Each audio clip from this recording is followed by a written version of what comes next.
Surprise, surprise, Donald Trump did not testify at his criminal trial as expected. Next Tuesday will be summations. And in the Trump criminal case, the jury will start deliberations on Tuesday.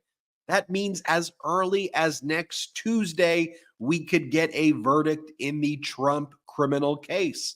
I know that corporate media is not necessarily covering that. By the way, their coverage has been an absolute disaster thus far. But I think by the end of next week, we will be in an entirely different place as a country, as a verdict will be taking place in the Trump criminal trial. Meanwhile, Donald Trump has been posting that President Biden tried to kill him in connection with the search warrant that was executed at Mar-a-Lago back in August of 2022. As part of the discovery that was turned over in the Mar-a-Lago document case before Judge Eileen Cannon and a filing made by Donald Trump in connection with a frivolous motion to take confidential documents and put them on the public record so Judge Eileen Cannon could unseal them. They just have the standard FBI and Department of Justice use of deadly force policy that exists in connection with every single search warrant that is ever executed in the United States. But don't let the truth get in the way of a MAGA conspiracy. They are out there saying that President Biden tried to kill Donald Trump. Meanwhile, when the FBI searched President Biden's home, guess what? It's the same use of deadly force protocol because it exists in every single search that they do. Going back to the world of normalcy and what politics should be about, President Biden celebrating the confirmation of the 200th federal judge since he's been in office. That is at a record-setting pace. And with all of the horrible judges that Trump appointed and were confirmed, to have judges that stand for law and order is just so important. Also, President Biden celebrating the 1 millionth PACT Act claim being approved. President Biden extended health care to our veterans. Remember when the MAGA Republicans were trying to block it and Ted Cruz was fist bumping people when they tried to block it, but President Biden and Democrats and other pro-democracy members pushed it through? 1 million claims have been approved thus far in terms of real world impact. Think about things like that.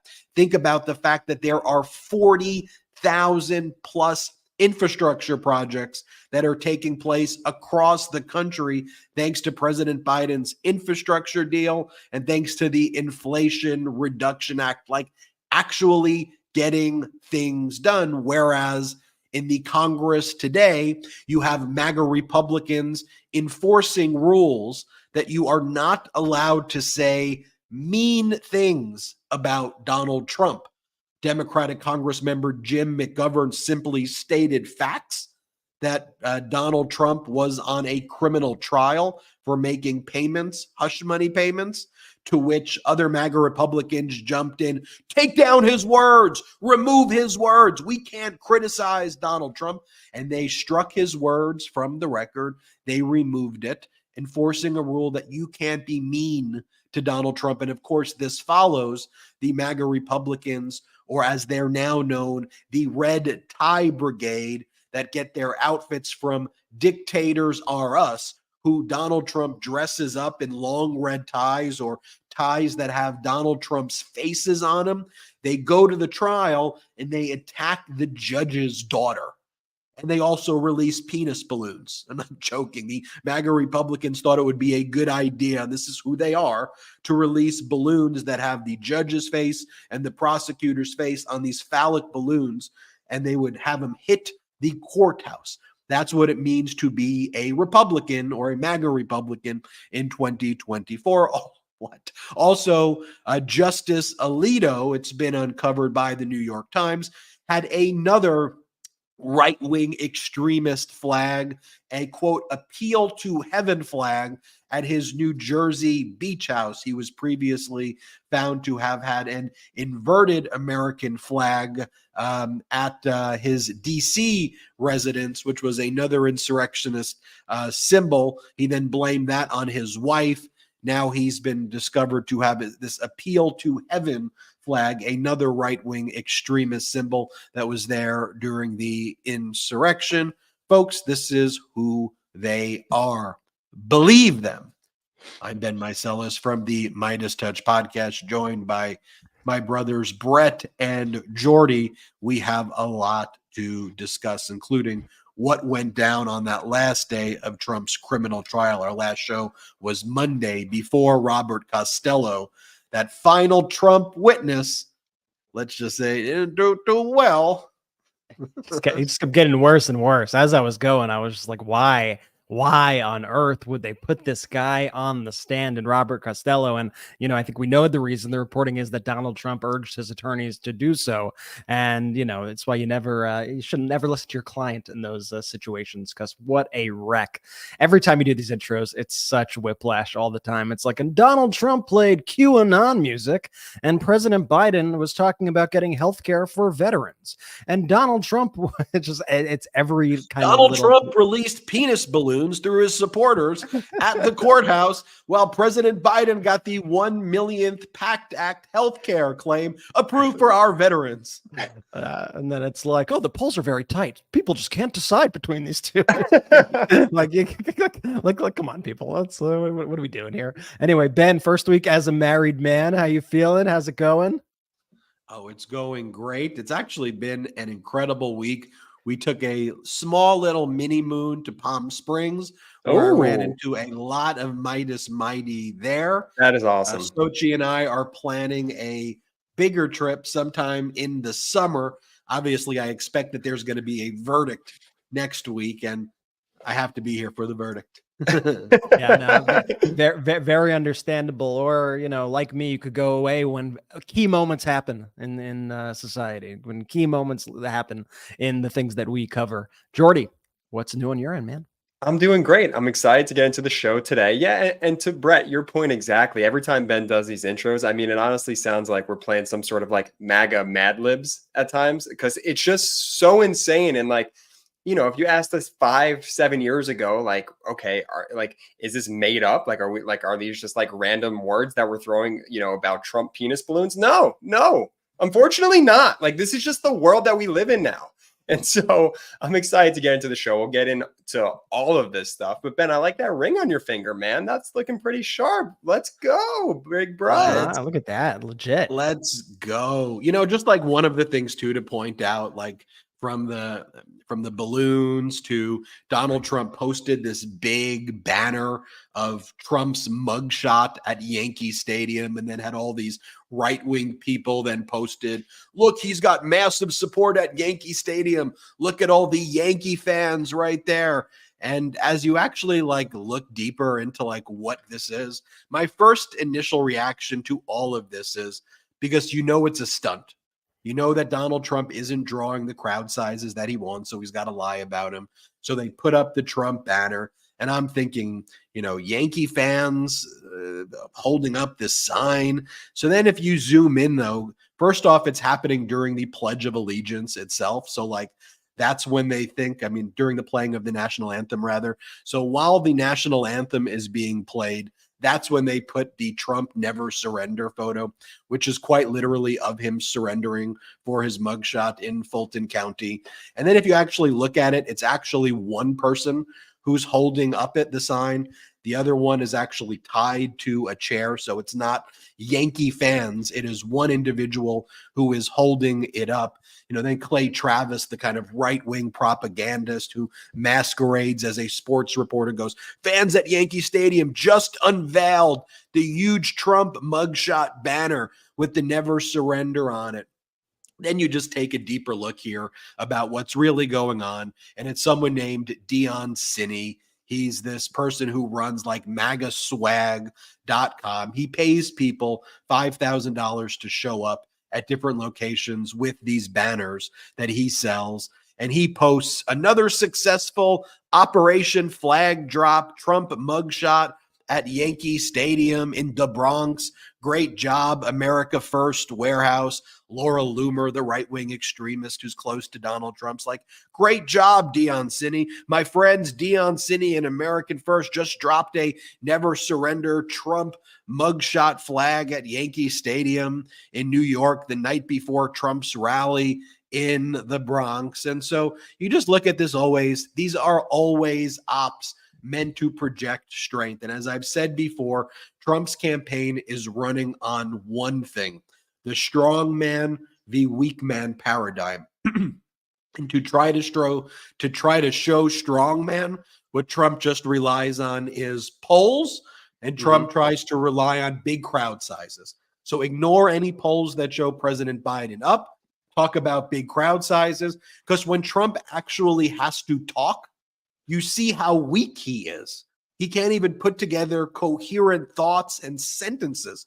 Like, he truly struggles. Everything they tried to say President Biden does and is pure projection when you really see that. Like, I'm not making this up. Like, Trump struggles to actually say sentences.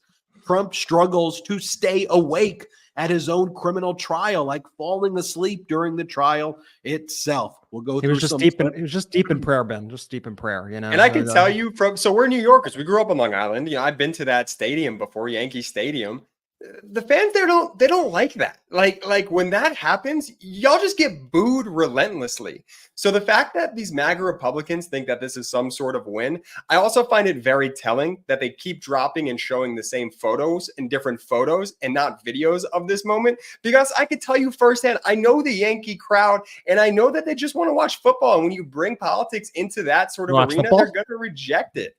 What'd you say? He said watch football. I think you meant watch baseball. Jordy with the sports flub. Look at that. Brett with the Daniel Dale correction. Gotta love it. Jordy with the sports flub. Well, let me say this about this also. But you know exactly what I'm talking about. The Yankee fans, they don't, I mean, just like sports fans in general, when you're going to bring it like that. They wouldn't like it if somebody put a Biden thing either. Like, just get that out. But here's the thing. Two things. One, they do it during the national anthem, which is also like as disrespectful as it gets. And it's also a moment where people's attention is diverted somewhere else. And these are the same people, and Ben could attest to this more than just about anybody on this planet, who went after Colin Kaepernick relentlessly for peacefully taking a knee to protest racial injustice. And these are the people now interrupting the national anthem to roll out a picture of a mugshot of Donald Trump. The same people who are subverting the national anthem with this January 6th anthem to open up their events. These are the people who call themselves patriots. It is so obscene. And, you know, the second part about all this as well is that when you have, like Jordy said, when you have these banners out there, all you're doing ultimately is pissing people off. Like you're just driving people away ultimately, and you're trying to build this kind of faux sense of support. And the thing that I've noticed is that all of these stunts, they're not like random people, right? They're not random supporters. Oh, look, this random guy did this thing. They're all people kind of intricately tied to Donald Trump and to these various MAGA influencers. There's, you know, you could probably pull them all together, like all these people on Twitter. There's not a ton of them. There are enough of them to make noise, but like Laura Loomer is one of them, right? Like you see this connection and this network of these people who do the same things. And like the other one Ben was talking about after court the other day, there was the guy who released these balloons. There was somebody who released penis balloons. This is MAGA for you, folks. He released penis balloons that had images of the judge on them, images of Alvin Bragg on them. Like, I'm not making this up. I'll show you a quick video of it, just so you know, like, I am not making this up. I love it. Flying pigs out of the courthouse. Look at this. Oh, I love it. I love it. Oh my God, perfect timing. Oh shit. The guy going to line my face. Whose face is over? Somebody's face is over. Oh, it's Alvin Bragg's face on the balloons. Oh, some of them at least. And when you look into who did that stunt, right? Was it some random Trump supporter out there? Who could have possibly put the penis balloons up in the air? You look into it, and it is this so-called artist, this guy Scott Labaito, and this is somebody here who says DA Alvin Bragg, Special Counsel Jack Smith, Judge Juan Merchan, and Judge Arthur Angoran just had their faces displayed on penis-shaped balloons that were released from a truck in NYC. It was a display by patriotic artist Scott Labaito or something. And so you look at that and you go, okay, who's this guy? This is one of Donald Trump's friends. Here he is right here next to Donald Trump at Mar-a-Lago. And so time after time after time, you see everything is a scam. Everything is a stunt. All these people are tied directly back to Donald Trump and people in his orbit. And it's the same thing in every single city. It's all a lie. It's all to build this fake sense of support. I think that guy, Dion Cini, who does the Trump banners in public spaces, I think his voice is on the balloon video as well. But why don't we hear from him in his own words of what he is why he supports Donald Trump. I think we have this video of a statement that he's made about what he's looking for Donald Trump to do in our country. Let's play this. Which is this one? I'm not sure if I have this one. Dion saying that the Constitution no longer works and would like Donald Trump as a king. Oh, yeah. Let me find that one. Give me 1 sec.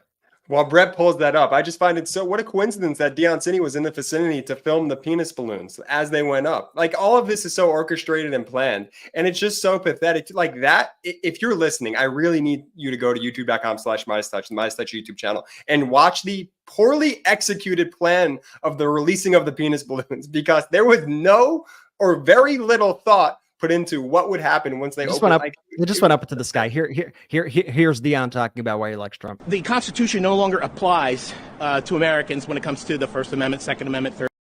All the amendments, all the above. I figure, well, if the Constitution isn't being upheld, maybe we just need one good person to come in and fix everything. And, I think Trump would make a great king, excellent. And his children and their children's children. I think he raises their children perfectly. So, yeah, I would love to see Trump as king. Why not? By the way, shout out to freedomnews.tv. They do great work capturing a lot of these moments right there, and feel free to support their work. But when you hear people say things like that, and Trump supporters say things like that, that's what they are looking for. That's why when Trump says, I want to be dictator on day one, that's what his base is actually looking for, and why we have to take it very seriously. I want to talk about what happened at trial. Brett, did you want to make any more comments about that? No, not really. I mean, I just want to kind of say, and we'll see this throughout, I think this episode, as we show more stuff from the Bronx and whatnot, and go through kind of other good news as well later on, that one of the big kind of Trump and MAGA strategies is ultimately to wear people down, and even their own supporters. Like, they want to make you feel like crap. They want to make their supporters feel like crap, right? They want everyone to feel like crap. So everybody ultimately just feels hopeless and goes, okay, I guess I need a dictator to solve all my problems. This ain't working out. And so even when there's great economic news, right? Even when people are getting raises, even when wages are rising at their fastest paces, even when things are going pretty well and people are out and having good times and whatnot, they always need to make you feel miserable. It's always the worst. That's why every week there is something new, right? Or even every day, right? They're trying to assassinate you, and it's World War III, and they're coming for your stoves, and they're coming for your washing machines, and the stock market's about to crash, and there's a run on the banks, and it's just lie after lie after lie after lie, designed to tear you down and to tear their own supporters down. So ultimately, you're like that guy we just watched who goes, okay, well, this isn't working for me. I guess I need a king now. That's the whole plan. Well, look, they've successfully torn down the Fourth Estate and the corporate media. And after saying fake news, fake news, fake news, fake news, the corporate media just now amplifies whatever the messaging is from Donald Trump, by and large. There's some good reporting out there, but by and large, they will amplify Donald Trump's propaganda. What Donald Trump is focused on tearing down, tore down the Republican Party, tore down the media. Now it's the judiciary, right? That's why you call the MAGA Republicans the red tie brigades, the people wearing the Trump faces on their ties. They show up, and what do? They attack the judge. They attack the judge's family. They attack his daughter. You know, I spoke with Democratic Congress member Dan Goldman, a longtime federal prosecutor before becoming a Congress member. And I said, tell me about how many times you saw a criminal defendant during a trial attack the judge, attack the judge's daughter, talk about and attack witnesses on the stand, make comments about the jury. How many times? Dan Goldman, a former federal prosecutor who prosecuted major mafia cases, said zero. And if that were ever to happen, the person would get thrown into jail immediately. Wouldn't even be a question. It wouldn't be hearings, being held in contempt 10 times, would be thrown into jail immediately. No. Now Donald Trump gives the middle finger. I'm not sure why I actually gave the middle finger. He gives the middle finger to our people know what that means. What did I do? Jeez. What I did. I'm a married man now. I'm do that now. I'm not sure. Get him bolder. I'm getting bolder. That Donald Trump is now attacking the judiciary. Let's talk about, though, briefly what went down at the criminal trial on Tuesday before there was a break. And now there's a break until next Tuesday when summations will take place. So when you watch the last episode of the Midas Touch podcast, you had this guy, Robert Costello, show up for direct testimony. And then when objections were being sustained because the questions were bad on irrelevant topics, you then had Costello staring down the judge and like making noises and like puffing out air and like just behaving himself. Jordy, you made a great point. The exact way the media tried to claim that Michael Cohen was going to behave, whereas Cohen was disciplined, professional, made eye contact with the jury, methodical, detailed oriented, 21 hours on the stand. Within about 10 minutes on the stand, Robert Costello, this witness for the defense and the last witness that was called, acted in a contemptuous way such that the judge, Justice Merchan, had to clear out the courtroom within like a 10-minute period. And the one thing that Costello basically said on direct testimony before cross-examination is that his focus was to help Michael Cohen. And he never had Donald Trump's interest or Giuliani's interest at his heart. Now, for those who know Robert Costello, he's a Maga lawyer who wormed his way into Michael Cohen's world in 2018 to help Donald Trump and to help Giuliani silence Michael Cohen and shut Michael Cohen down and to stop Michael Cohen from cooperating with the feds and from other prosecutors and to serve as a back channel. So Costello has all of these emails that basically say that he's doing that Cohen's an a-hole and we've got to shut Cohen down. We've got to silence him for Trump and Giuliani. And it basically shows in all of these messages that he's working for Trump and Giuliani. And then during the communications that he has with Cohen, he speaks like a mafia intermediary. Well, you have friends in high places, Cohen. If you need me to deliver friends to the boss in high places, let me know. You are protected as long as you don't do things that the boss doesn't want. Like, these are in emails. So why in the world would you call this guy? Like, he's the perfect way for the prosecution to end the case on, frankly, after Cohen. Because if for whatever reason, you know, there was any doubt at all, right? Reasonable doubt is the standard after Cohen. The fact that Trump sent a mafioso intermediary type person to silence Michael Cohen, who used mob talk to shut him down. And then when he took the stand, he said that his interest was Cohen. And then when the prosecution does the cross-exam, they're showing emails to Costello. Remember when you said that your interest was just Michael Cohen and that you did not care? Remember that? And then Costello would say, yeah. Well, let me show you this email. And it's like Costello saying, Cohen's an a-hole. We need to shut him down. He's going rogue. We need to make sure we help Trump and Giuliani. Yeah, we need to make sure this doesn't get back to the boss, that no one knows the boss is involved in this. It was like The prosecution that. could not have asked for more. It's just It was absolutely like, you remember Teenage Mutant Ninja Turtles growing up, and Shredder, and then Shredder had the two.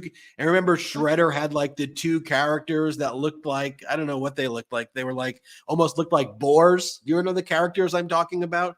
They look like these human boars. I don't know how to describe it other than that.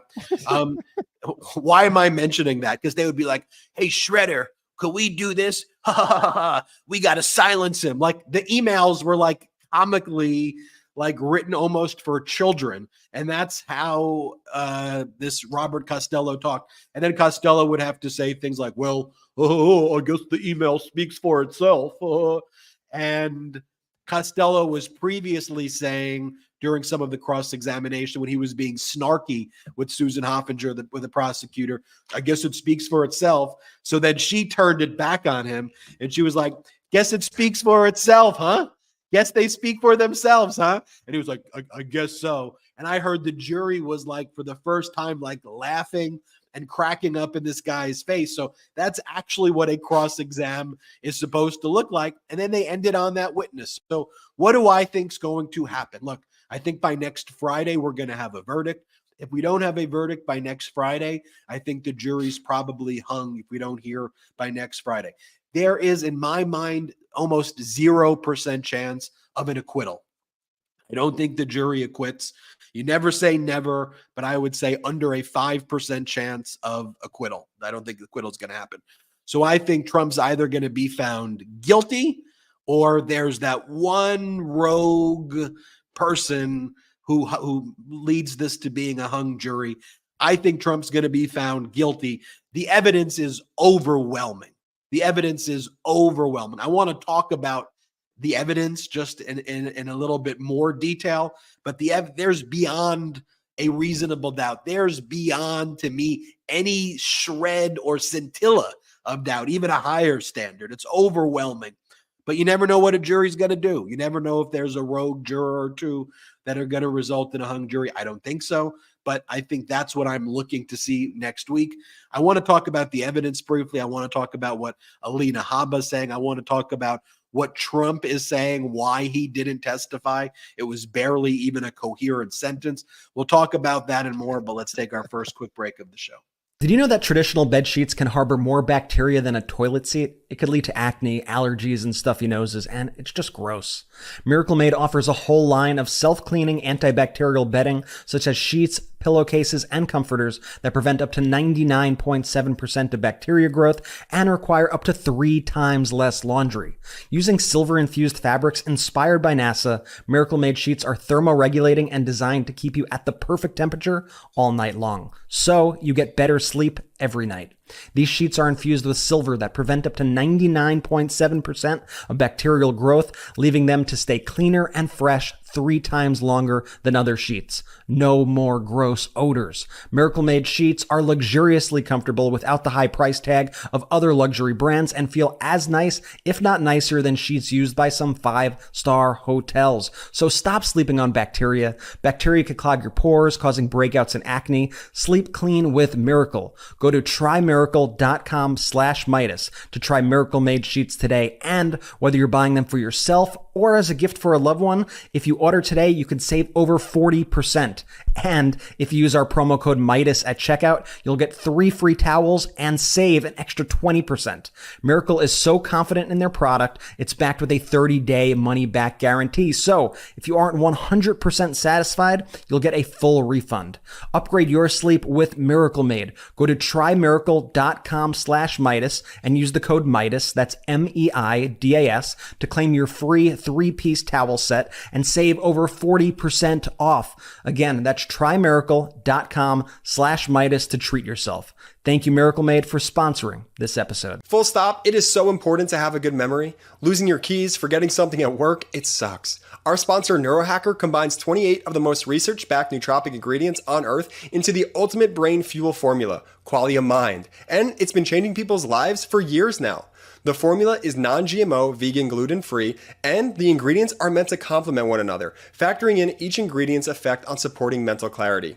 It's also backed by a 100-day money-back guarantee, so you have almost 3 months to try Qualia Mind at no financial risk and decide for yourself. Since taking Quality of Mind, I've been more focused on tasks, have a better memory, and have greatly increased my motivation and discipline to just get things done. See what the best brain fuel formula on earth can do for your mindset. Go to neurohacker.com/Midas for up to $100 off Quality of Mind. And as a listener of the Midas Touch podcast, use code Midas at checkout for an additional 15% off any purchase. That's neurohacker.com/Midas and use code Midas for an additional 15% off to experience life-changing mental performance from Quality of Mind.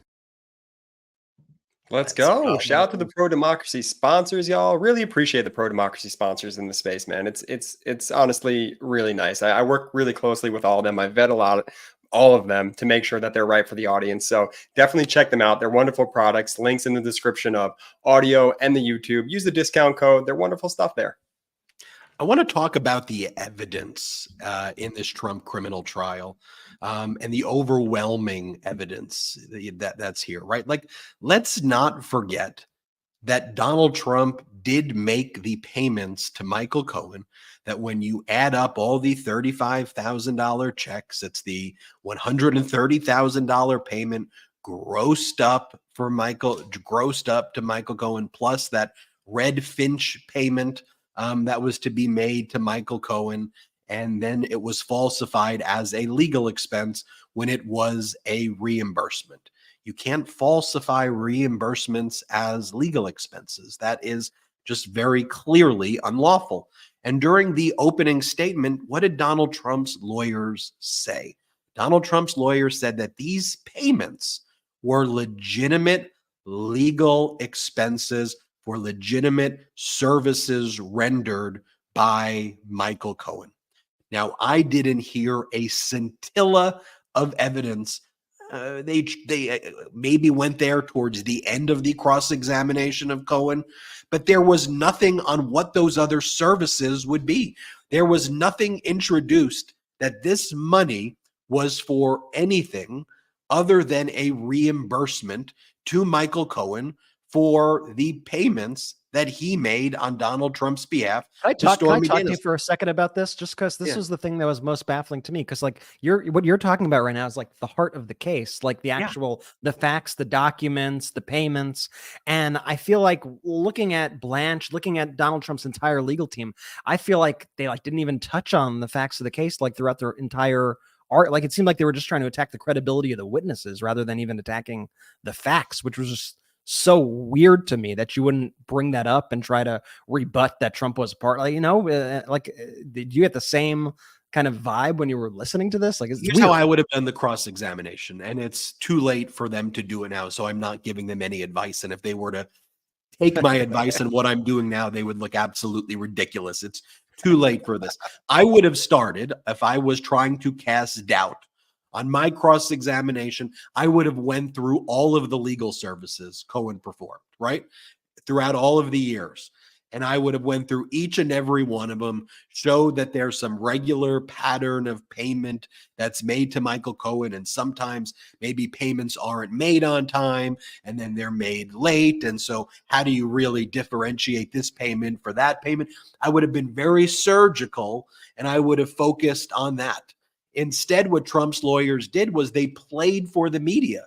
And by the way, they probably did a pretty good job in front of the media, right? In terms of in 21 hours of Michael Cohen being on the stand, there was one moment where Donald Trump's lawyer went to Michael Cohen, you lie, because Michael Cohen testified on direct examination that an October 24th, 2016 phone call was with Donald Trump, where he quickly told Donald Trump using Keith Schiller's phone, hey, I've got the Stormy Daniels thing all figured out. And then there were text messages that were made around that time period that showed that Keith Schiller and Cohen were talking about a 14-year-old kid who was harassing the campaign. And there was a text message or two about that. And then on cross-examination, Cohen said he was unflappable. He wasn't like, oh my God, whatever. He was like, no, I mean, I'm sure what we did was like all calls. We talked about Stormy. I definitely remember talking to Donald Trump on that call. We may have talked about another topic also with Keith Schiller, but we probably talked about two topics. By the way, it's not like this is like the one phone call and it always this. There were multiple phone calls And by the way, we know that Trump did the thing, right? Like, we know how the story ends. Donald Trump writes checks to Michael Cohen. So if it didn't happen on that phone call, it happened on another phone call, unless you want me to believe that some bookkeeper just showed up to Donald Trump and was like, hey, can you just sign these checks?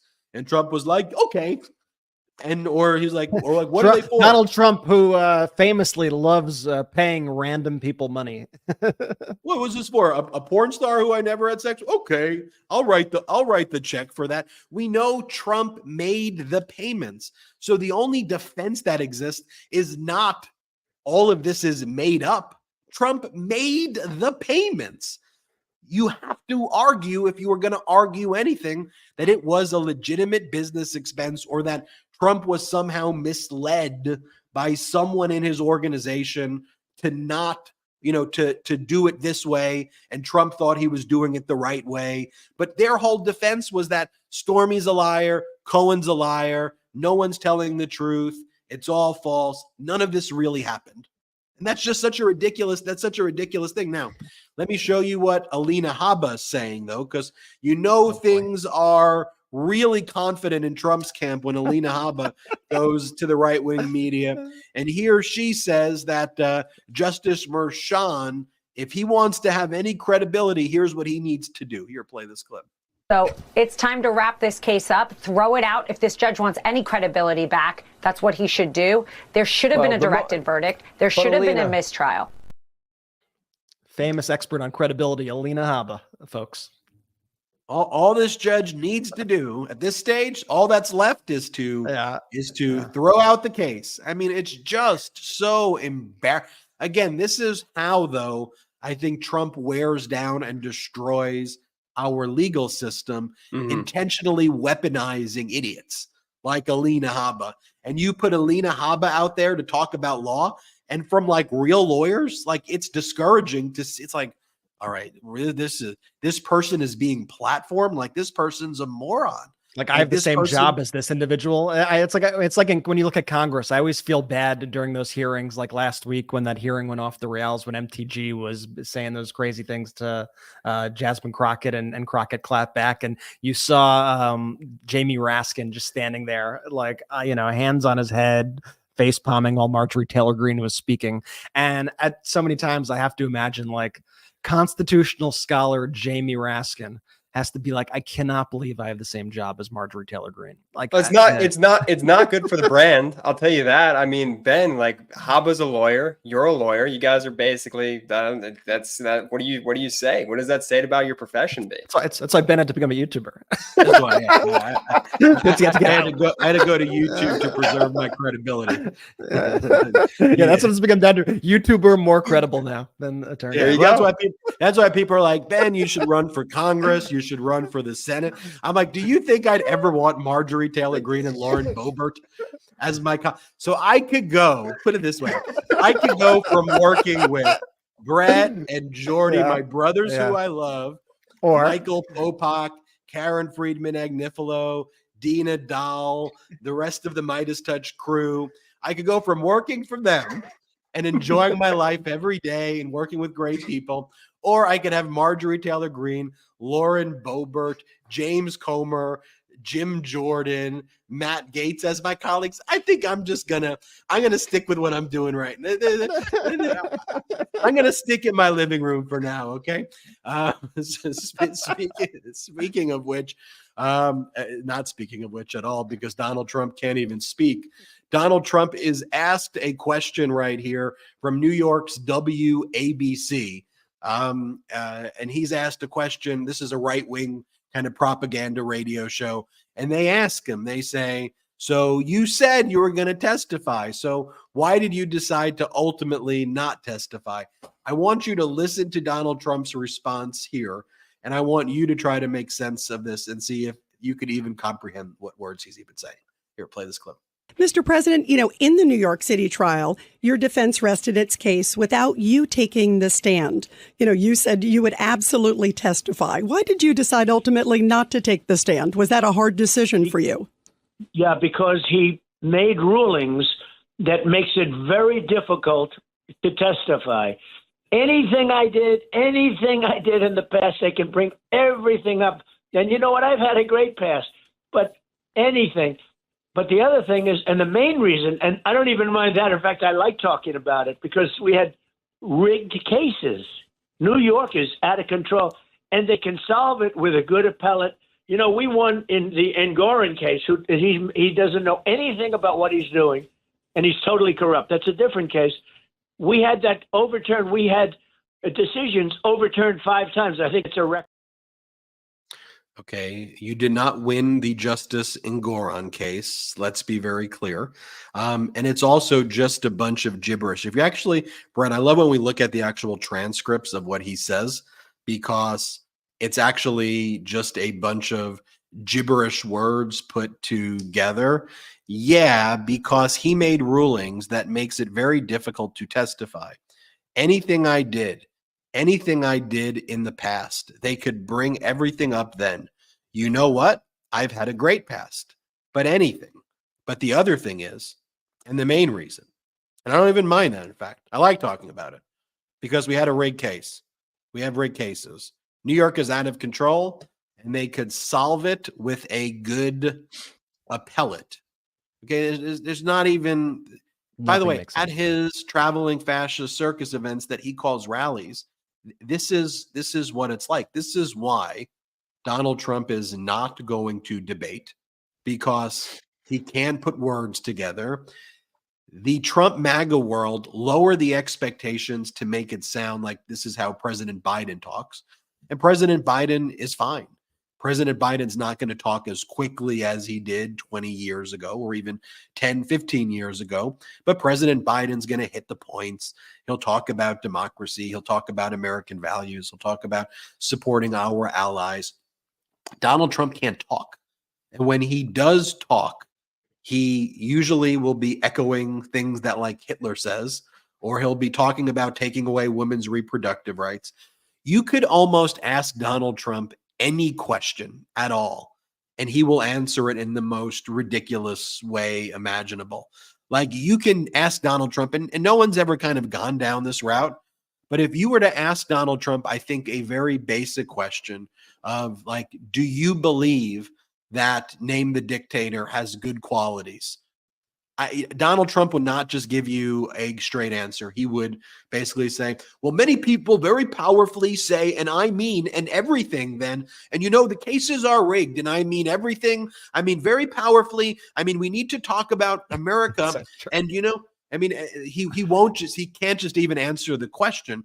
So, and no one's ever gone that route with him, but it would be interesting to see if a reporter just asks him outlandish questions, because he won't be able to even answer those. I mean, but look, here's Donald Trump on a local Pittsburgh TV station, Jordy, shout out to Pittsburgh. And, you know, this is one of the most popular, if not the most popular local Pittsburgh TV station. John Delano, KDKA. And Trump's asked a very basic question. He's asked a very basic question about whether or not he would support restrictions on contraception. And the answer should be a very easy no. I would not support any restrictions on contraception. I absolutely don't. Here's how Donald Trump responds to that question. Let's play the clip. Related to this is the whole issue of contraceptives. Do you support any restrictions on a person's right to contraception? Well, we're looking at that, and I'm going to have a policy on that very shortly. And I think it's something that you'll find interesting. And it's another issue that's very interesting. But you will find it, I think, very smart. I think it's a smart decision. But we'll be releasing it very soon. That suggests that you may want to support some restrictions? Like the morning after pill or something? We are also, you know, things really do have a lot to do with the states. And some states are going to have different policies than others.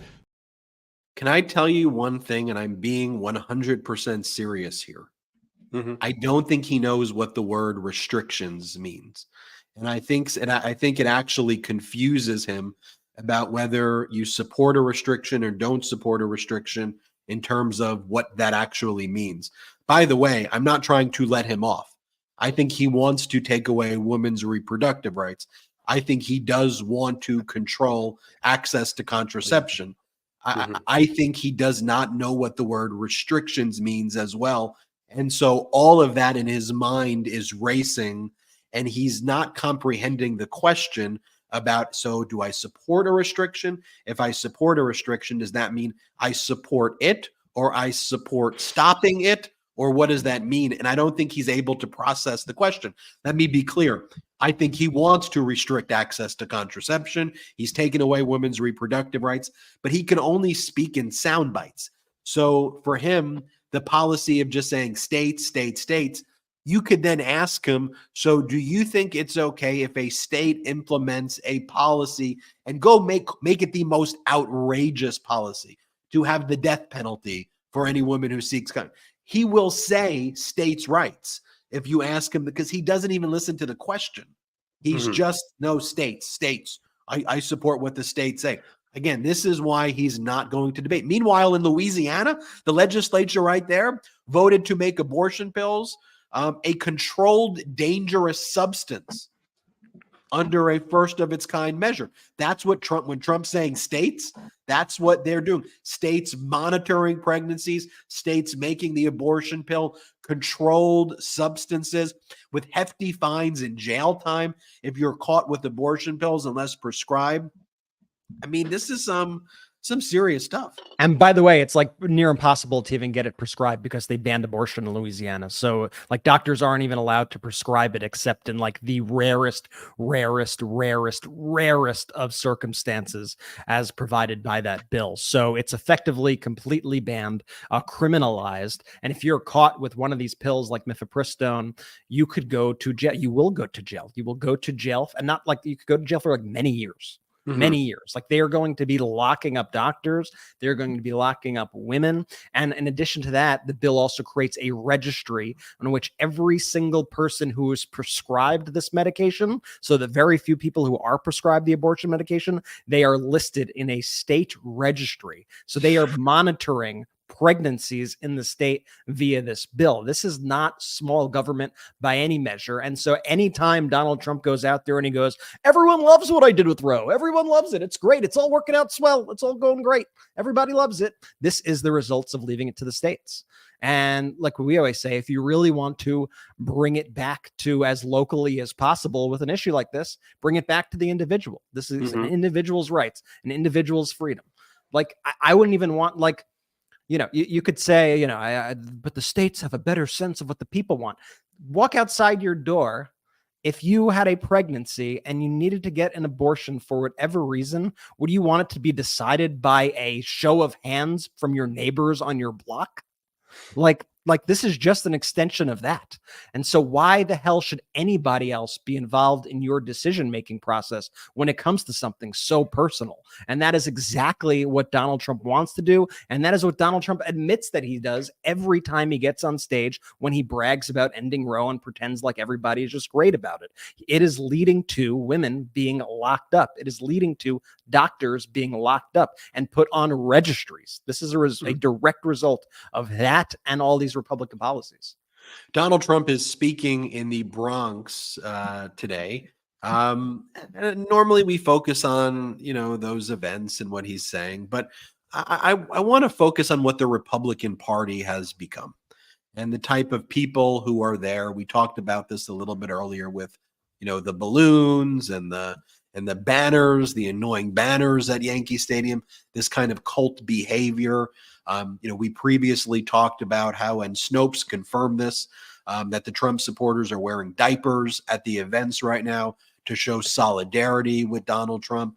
They've got these pee funnels where they pee on the floor while wearing diapers. Apparently they don't have porta potties as Donald Trump plays the J6 anthem, replacing our national anthem. But this Bronx thing is a little bit, it makes some of even the pee funnels and the diapers look a little bit tame. You'll see what I mean. Let's take our last quick break of the show. Sleep is the foundation of our mental and physical health. When you are sleeping well, you can perform at your best mentally and physically. Introducing Beam's Dream Powder, a science-backed healthy hot cocoa for sleep. If you know me, you know that Dream has been an absolute game changer for my sleep. I drink Beam's Dream Powder each night in order to get my optimal sleep, and I have to say, I would not be recommending this if it didn't actually help me. And today, my listeners get a special discount on Beam's Dream Powder, their science-backed healthy hot cocoa for sleep with no added sugar. Better sleep has never tasted better. Now available in delicious flavors like chocolate peanut butter, cinnamon cocoa, and sea salt caramel with only 15 calories and 0 grams of sugar. Other sleep aids could cause next day grogginess, but Dreams contains a powerful all-natural blend of reishi, magnesium, L-theanine, melatonin, and nano CBD to help you fall asleep, stay asleep, and wake up refreshed. The numbers don't lie. In a clinical study, 93% of participants reported Dream helped them get better sleep. Beam Dream is easy to add to your nighttime routine. Just mix Dream into hot water or milk, froth, and enjoy before bed. Find out why Forbes and New York Times are all talking about Beam and why it's trusted by the world's top athletes and business professionals. If you want to try Beam's best-selling Dream Powder, get up to 40% off for a limited time when you go to shopbeam.com/Midas and use code Midas at checkout. That's shopbeam.com/MEIDAS and use code Midas for up to 40% off. Have you ever wished that you had a whiter and brighter smile? Well, before you visit a dentist, you should know that their whitening treatments can be very expensive. And it's not just the price. You also have to book the appointment and schedule time away from work or your family to just sit in a dentist's office chair while undergoing the procedure. Look, it's a hassle. Fortunately, now you can try Smile Actives at home or anywhere, anytime. Smile Actives offers a safe and an affordable alternative to those expensive whitening procedures. You may not have known this, but I won Best Smile in high school, and it's a lot of pressure to keep up with that. So throughout my adulthood, I used a variety of different whitening agents, and honestly, they were complicated, messy, and they didn't work. Having a nice bright smile is so important. First impressions and all that. You know what they say. That's why I'm so happy I found Smile Actives. Now, Smile Actives makes a teeth whitening gel that can simply be added to your toothpaste every time you brush your teeth. So no change in your routine, no extra time, and no more messy strips, trays, or lights. Simply add Smile Actives Pro Whitening Gel to your regular toothpaste. It's been formulated with polyclean technology to boost stain removal and deliver active whitening ingredients into teeth's grooves and crannies to get better whitening. 97% of Smile Actives users in a clinical trial reported up to 6 shades whiter on average, all within 30 days. People will start commenting on your whiter, brighter smile in just days. Visit smileactives.com/Midas today to receive a special buy one, get one free offer with auto delivery plus free shipping and handling. That's smileactives.com/Midas. Terms and conditions apply. See site for details. Jordy with the Let's pro-democracy sponsors right there. Big shout out to them. The discount codes are in the description below. Look, one of the ways we build and fund this pro-democracy platform to make these shows available for free, it's our pro-democracy sponsors, really good products or really good services that Jordy handpicks. We reject ones that we don't think you will like, and I'm really proud of our pro-democracy sponsors. So if you support them, that supports us, and use the discount codes. I think you'll really like their products. The other way you can support this show, and the best way you can support it, is just subscribing and following. We just ask for that. You can subscribe, tell people about it. That's free. That's easy. Don't worry about the rest. But if you are able to support our pro-democracy sponsors, great. Also, if you're able to join our Patreon, that goes a long way to help as well. Patreon.com/MidasTouch, patreon.com/MidasTouch. When you go there, you can join one of the membership tiers, including one tier at the end of the episode. Your name appears as an honorary producer, which is pretty cool. All right. Let's talk about something that's not pretty cool, though, which freaking pretty weird. Oh boy, this Trump event in the Bronx. First off, it's very small. Trump claims he can sell out Madison Square Garden. He can't. I don't even think the size of this venue can hold more than 3,500 people. No, And so wait for them to start saying 50,000, 100,000, 200,000, or if they'll just go with the population of New York City, I guess, if they're doing what they did in Wildwood. Also, it's a lot of people who are not from the Bronx who are there, people who follow him around the country. He's got a big MAGA rapper contingency right here. Like all of these people right here are from Florida. And this is part of the Republican crew. This is when the media says this is what conservatives are today. This is what the media is saying is conservatives with all of these MAGA rappers. There's one MAGA rapper I recognize named Fergaccio Blow, and he like does rap songs about like killing his girlfriend, and it's all really bizarre and really pathetic. There's the QAnon superhero who's at the event. These aren't jokes. Like these are actually the QAnon superhero. There's a QAnon Superman. Then you've got this guy who, as Anarchy Princess says, we're calling this guy MAGA Grinch. He keeps yelling on the sidewalk that he wants porn, and he also smells like a porta potty.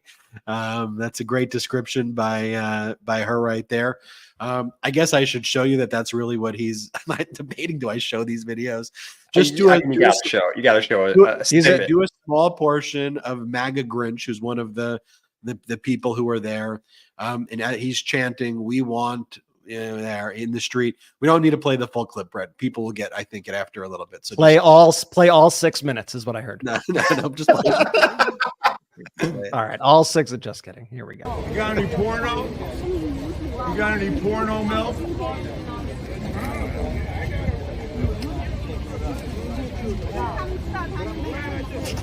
Long live pornography.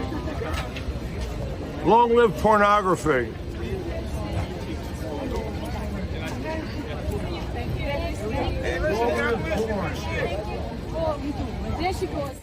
Okay. I saw Ben kept saying, "Okay, enough." Behind the scenes, trying to signal it. I was like, "No, let it play." Yeah, I was like, "How long do I let Ben do that for?" All right, here's this guy. He gets more aggressive behind the scenes. I guess you could run a B-roll. Here he is at the event dancing, and this is kind of what a typical Trump event is. But then the guy passed out. Unclear if this was driven by substances or the types of websites he's consuming. Unclear. Is this the same guy? I think it's a different guy. I don't know. No. This is the porno guy. Is it really? I think it's the same guy. Yeah, it was just him. No, I'm good. I just need some food. Yeah, like No, it's. I didn't sleep for like 24 hours. I got here at 2 in the morning. So I'm just chilling. That's it. George Santos was in attendance on all of the MAGA folks. Same person. George Santos was in attendance, and all of the MAGA folks were running to take photos with him. He's a MAGA superstar right now. Take a look at what happened when George Santos arrived.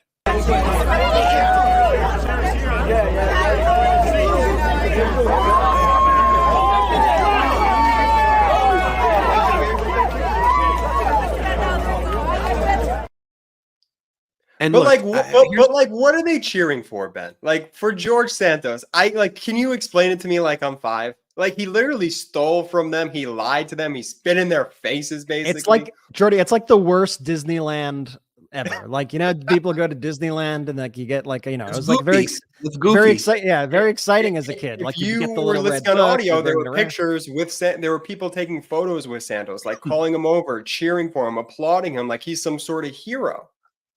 Yeah, so it's like the most depressing Disneyland you've ever seen. And they go up and there are these characters around. You get, that's the guy who is the reincarnation. It's actually JFK Jr. And it's like the QAnon guy, right?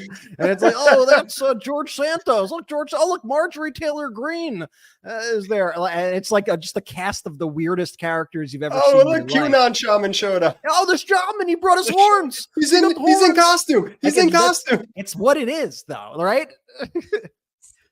It's why I always say I don't even think this show is political. Like it is like I'm just it's simply pro normal is the show. It's pro normal. I just look at this and I'm like, this is really embarrassing. This is just really embarrassing to our country. And I'll explain it to you like a 5-year-old. These people behave like petulant 5-year-olds who's never grown out of it. You know, and I'll explain it to you another way. I mean, this is what cult behavior is. It's really weird to see. And frankly, if they weren't trying to take away your rights, if they weren't trying to take away women's reproductive rights, if they weren't trying to take away all of our freedoms, I think it would be quite sad. Like, I'm not trying to make fun of or even mock, you know, the people, like, you know, even when they're wearing diapers and peeing on each other and engaging, like, it's sad, you know, in the pee fun, like, it's sad behavior.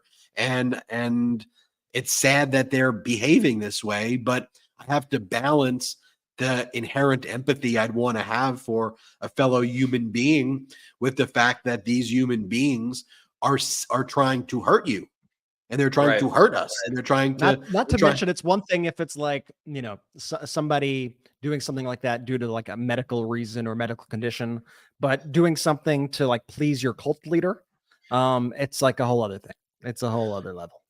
All right, let's talk about also this right-wing MAGA conspiracy that they've been spreading about saying that President Biden tried to kill Donald Trump in connection with the search warrant executed in August of 2022. There's a standard policy use of deadly force protocol that's been in place in the FBI and DOJ, you know, forever, for a very long period of time. It's just the standard policy statement that exists in every kind of policy when there's search warrants that are executed. So no matter what search warrant you find, this will be found in discovery, the exact protocol, because it's the exact policy statement. The policy statement was used in the search of President Biden's home. It's used always. But one of the things that Donald Trump wanted to do was to make this public so that he could say Biden tried to kill him, and then he can spread it on right-wing media and then say Biden's a threat to democracy, and know that the media won't call him out for it, or will just call him out for it for a brief bit of time. But then the story that will prevail is that there's some sort of assassination attempt, right? The same way Trump would say, Obama wiretapped me, and they were spying on me. Now they're trying to kill me. It's just part of the whiny victimhood that is MAGA and all things MAGA. So now they're saying they should impeach President Biden for this. Marjorie Taylor Greene's posting this. Marjorie Taylor Greene goes, look, I told you, I told this to Donald Trump. And then Donald Trump goes, wow, I just came out of the Biden witch hunt trial in Manhattan, the ice box, and was shown reports that crooked Joe Biden, DOJ, and their illegal and unconstitutional raid of Mar-a-Lago authorized the FBI to use deadly force, lethal force. Now we know for sure that Biden is the serious threat to democracy. And again, this is Vladimir Putin tactics. This is Kim Jong-un tactics. This is Orwellian, dystopian, give it whatever name it is. Folks, this is the standard boilerplate form that's used for all operational activities, from arrests, searches, and other operations. I think that's what it is. And facts matter. And if you actually look through the other documents, it talks about how the FBI contacted the Secret Service. They let them know in advance. They made sure Donald Trump wasn't there when the search was taking place. They gave him every benefit of the doubt over and over again. And, Ben, this is just the perfect example, though, of how a lie is spread with MAGA and how it becomes just like, the quote unquote truth in MAGA world.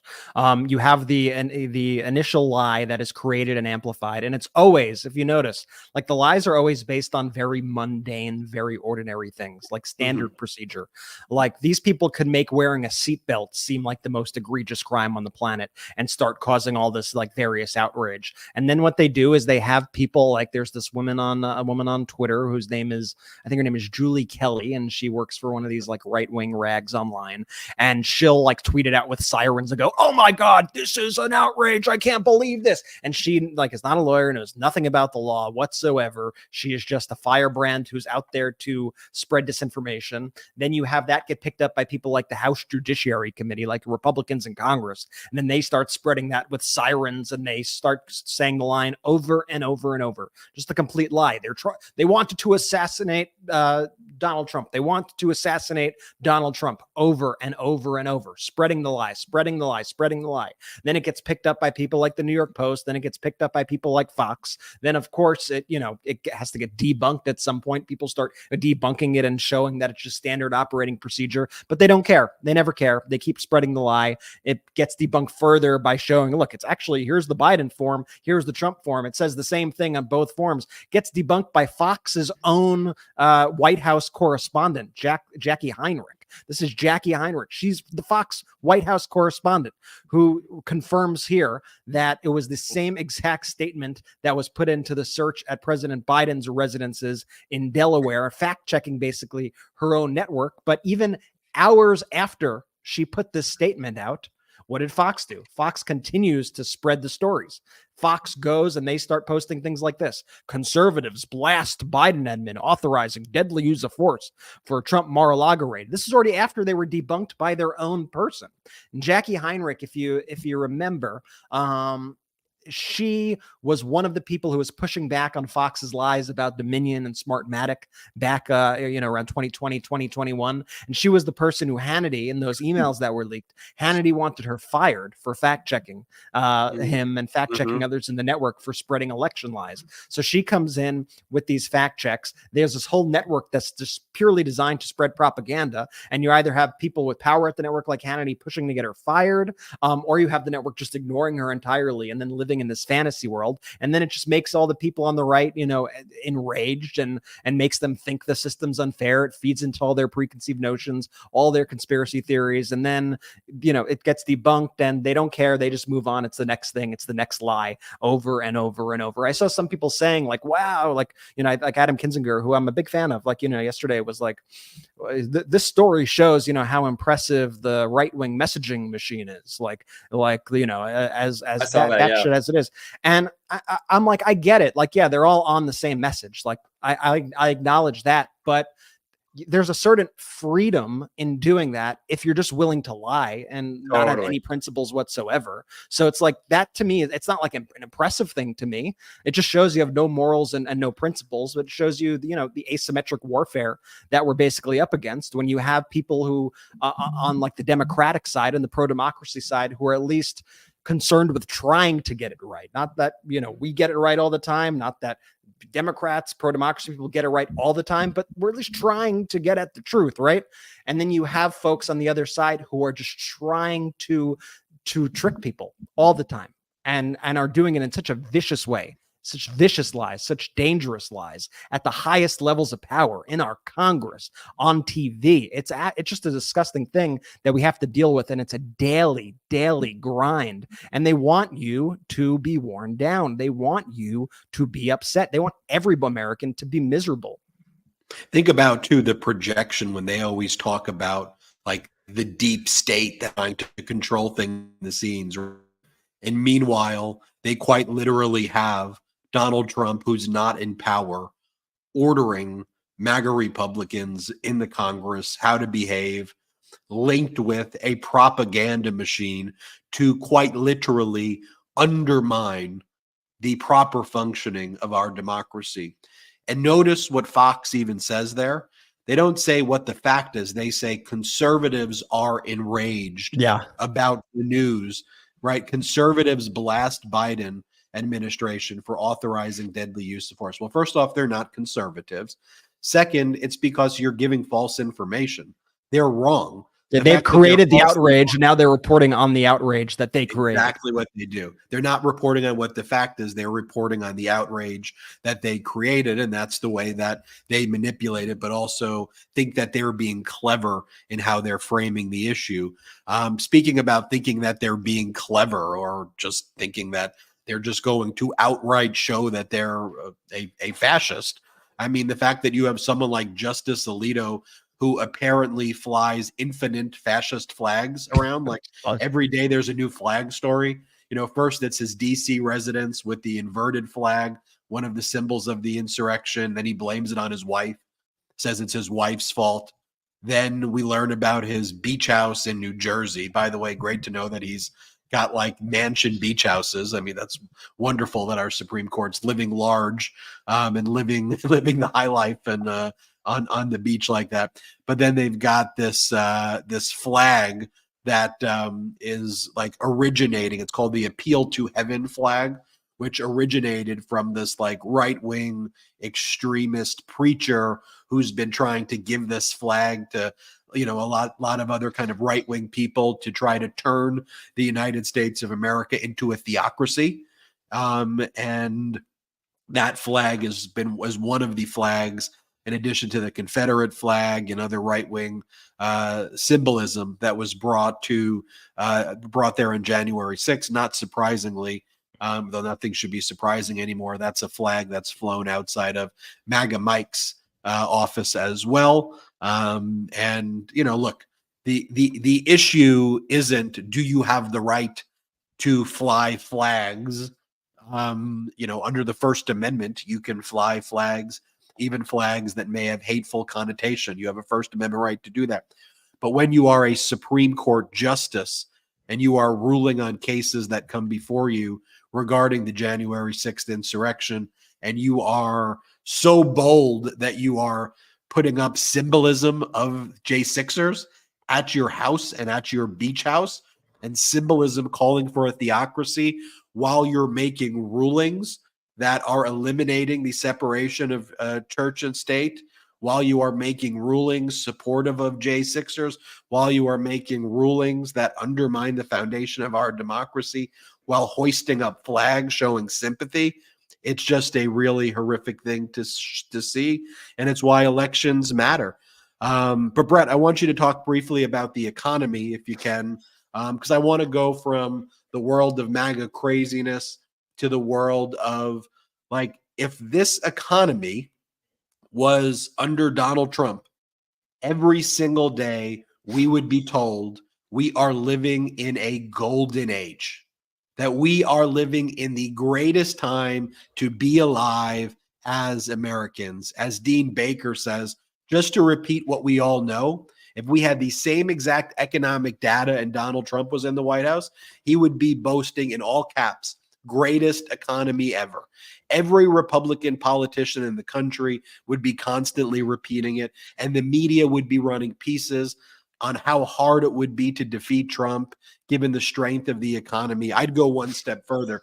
The media would be writing that this is the greatest economy ever in the history of the United States, that Trump would be the greatest ever. You would see headlines like that every single day. But instead now, corporate media focuses on, oh, it looks like President Biden wore Hoka sneakers today.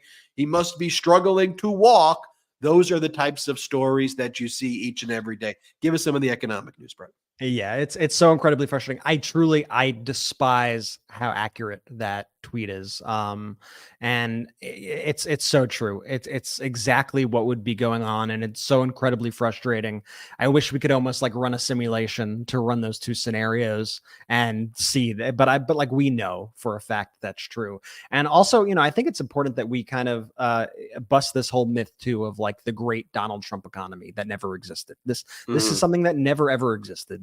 Trump the entire time was like he always says, like, Biden's running off the fumes of my economy. Like, Trump was quite literally running off the fumes of President Obama's. I mean, Donald Trump was quite literally running off the fumes of President Obama's economy at the time. Like that's what he was riding the wave, and then he screwed it up like pretty early on. And we worked with this guy, his account is Debunking Junction. You should look it up. I would love to play this clip.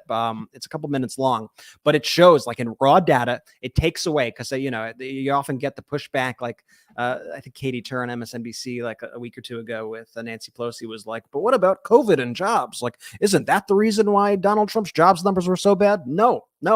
It was actually before that. It showed that the rate of job growth under Trump was significantly worse than under Democratic presidents. So I'll play this clip. It's all summed up, and this is on our social media. I hope you share this with folks because it really lays it out in a very clear way. So when Donald Trump ran for president back in 2015, he made it pretty clear how he thought he'd perform as a job creator. We're going to create jobs. I said that I will be the greatest jobs producer that God ever created, and I mean that. I really I'm going to work very hard on that. But whenever you try to bring up the fact that Trump is only the second president ever to lose jobs during his term, conservatives and journalists alike cling to the excuse that a global pandemic was going on during his last year in office. So guess what we're going to do? To avoid that issue, we're going to make Donald Trump the first 3-year president in American history and pretend like his term ended at the beginning of 2020 instead of 2021. And to do this, I'm taking jobs numbers straight from the official source, the Bureau of Labor Statistics. So to start with, in Trump's first year, he created just over 2.1 million jobs. But then, just like the 3 Republican presidents before him, he passed a massive tax cut for corporations and the ultra-rich in the fall of 2017 that got 0 Democratic votes. But then he said this about the effect it would have on job creation. See, you're going to see what happens. And ultimately, what does it mean? It means jobs, jobs, jobs, jobs. So how did it do? Well, in 2018, Trump created just under 2.3 million jobs. But in 2019, job creation dropped under 2 million for the first time in 9 years. And this brought Trump's 3-year total of job creation to 6,382,000, which might not sound too bad, except for the fact that in Barack Obama's last 3 years, without the so-called help of Trump's tax cut, he created more than 8 million jobs. So if you're keeping score at home, giving away trillions in tax cuts to already profitable corporations and the wealthiest families in the country got us 1.6 million less jobs than we had in the 3 years before Trump. Sounds bad, right? Well, just wait, because it only took 17 months for Joe Biden to recover all 9.2 million of Trump's pandemic job losses. And by Maga's own standards, Biden only started creating new jobs in June of 2022. And since that time, in less than 2 years, he's created 6,494,000 jobs. So in less than 2 years, Biden has created 112,000 more new jobs than Donald Trump did in his first 3 years in what Republicans still like to call the best economy ever. But the worst part about it is that no journalist is willing to run these numbers themselves or point out that every Republican president since the Great Depression has had worse job growth than the Democratic presidents both before and after them. Are we to believe that this is a coincidence that's lasted a century? Or is one party determined to crash the economy over and over so the wealthy can continue to scoop up devalued assets and continue to decimate the working class in America? It's such a, isn't it such a brilliant video? Debunking Junction is incredible. That was so well put together. And we post that also. That's on our Instagram too, at Midas Touch. That's an incredible job that he did. Yeah, you could go and follow Debunking Junction on like all social media. Just look it up. But and now we have an economy that's like a sub 4% unemployment for like the longest stretch in over 50 years. Record low unemployment. You have wage growth far outpacing inflation. You have a lot of really good metrics, and that's not to say that there isn't a lot of work to be done and there isn't a lot of inequality to solve. But let's stop pretending like we're not in a significantly better place than we were 4 years ago, and a significantly better place than we were under Donald Trump, like at any time. This entire myth is just so absolutely ridiculous that it persists and that people buy into it. Quickly, I want to make sure that folks heard about the student debt relief. It's a pretty big deal that the Biden administration is wiping away another $7.7 billion in student loan debt for 160,000 additional Americans, bringing the total number who have benefited from the student debt relief to nearly 5 million. President Biden also made a huge announcement that 1 million PACT Act claims have been approved. And, this is another one of those examples of thinking back of Republicans just kind of trying to blow everything up and destroy everything, right? The PACT Act, which should have been the easiest bill to pass on the planet. Let's help our veterans who are exposed to toxic burn pits get health care. Like, this should be the easiest bill to pass in Congress. And Republicans put up a fight and they voted it down and they fist bumped after. Remember that famous moment of Ted Cruz fist bumping the fellow Republicans after he voted down the PACT Act? And it took President Biden shaming them relentlessly. It took Jon Stewart coming in and going to DC and shaming them. And they kept making up these lies that the bill has all this other pork in it. No, it doesn't. No, it does not. Now, though, we have 1 million PACT Act claims approved by the government, by the VA. It's a really big deal, and I'll let President Biden speak to that milestone. I've long said, and initially got in trouble for saying it, that about 30 years ago, that America has a lot of obligations, but only one truly sacred obligation, and that's to prepare those we send into harm's way and to care for them and their families when they come home, and if they don't come home, care for their families. Nearly 2 years ago, we took a giant step toward fulfilling that obligation when I fought for and signed the PACT Act. It was one of the most significant laws ever. It surprised me anybody voted against it, but a bunch did. We set up to help millions of veterans who were exposed to toxic substances during their services. And today, I'm proud to announce the VA just granted its 1 millionth PACT Act claim. 1 million. Like, that's actually what a president is supposed to do. Could we like all like remember that that is what a president is supposed to do? That's what a president is supposed to be, and that the things that he is speaking about there are not controversial. These are not controversial issues. Like, veterans should get the healthcare that they need when they come home, especially when they're exposed to toxic burn pits. Like, full stop. This shouldn't even be a battle. This shouldn't have had to be a hard-fought win for President Biden. It should have just been obvious, but he really had to fight for it to get it done. Something else, a big milestone, 201 federal judges confirmed that were nominated by Biden. Biden is still far outpacing Trump's judicial confirmations at this time. Biden said, today we reached another milestone in the effort to protect the freedoms and liberties of all Americans, the confirmation of the 200th federal judge since I took office. And Biden spoke about the importance of judges. He said, judges matter. They have the power to uphold basic rights or to roll them back. The judges that Biden put in also are so different than the judges that Trump would put into office. I mean, with people with like Trump put office, we got people like Judge Eileen Cannon, and we got people who, like, the bar literally said were unqualified to be judges, like do not belong, have never been in a courtroom, don't belong anywhere near a courtroom. But the people Biden put in are all exceptionally well qualified judges. It's also a very diverse group of people that actually represents America. They come from every walk of life that you could imagine. 64% are women, 62% are people of color. It's the most impressive, honestly, diversity on the bench that we've ever seen. And so these are all things that, you know, the presidency is even more about, you know, the person. It's about all these things, right? It's about judicial nominations. It's about all these other policies. It's about setting the tone for the country. And so I think it's important that we reflect on all these accomplishments, whether it's with student debt relief or helping veterans or the judicial system, and, you know, just try to continue to bring back the normalcy that I know everyone's craving, and understand that there's a reason why the other side wants you to feel like crap, because they don't want you to acknowledge all the good. They don't want you to acknowledge all the good in your life and all the good that's actually happening in the country. One of the main tactics of dictators and authoritarians is to make you feel so crappy that when they give you breadcrumbs, you'll feel so grateful to them. And what America used to be about is not trickling down breadcrumbs, but bottom up, middle out, which is what President Biden's economic policy is about. When you think about what MAGA Republican policy is about, it's quite literally helping the rich get richer, and maybe that they give breadcrumbs and that you should be grateful for your crumbs. Fundamentally, and by the way, you can take that by extension to not just be money, but like that they'll take away all your freedoms, all of your rights, so that when they finally say, okay, you can do this, you're like, oh, thank you so much. Thank you so much. But when you have these rights to life, liberty, the pursuit of happiness, not to ask permission from Donald Trump or from MAGA Mike in order for you to live the life that you want to live, as they take away your rights. It's why it's so vitally important, this moment, and why media literacy, getting the facts out, is so important right now. And the antidote to propaganda, how you combat it, how you fight it, is you. You're actually the solution.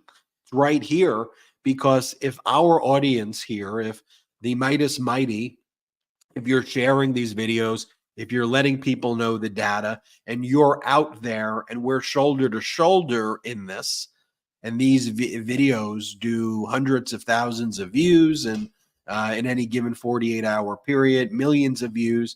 Let's get the information out. Let's educate others that we know about what's going on, and let's let people know what the stakes are.